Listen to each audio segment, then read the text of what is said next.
Hello everyone, welcome back to another video. Today I will show you how to delete Fiverr account. So what you have to gonna do, you will just open the Fiverr app on the Android device, and you can also open in browser.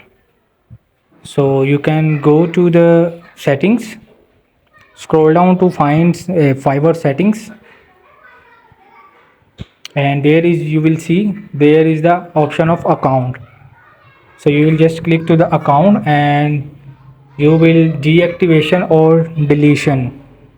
So you have to click it and read terms and condition deactivation and deletion. So choice is your. If you want to deactivate the account, you can recover it on your time, and if you want to delete it permanently, so you will click to the second option, delete account. So in just one click you will delete it.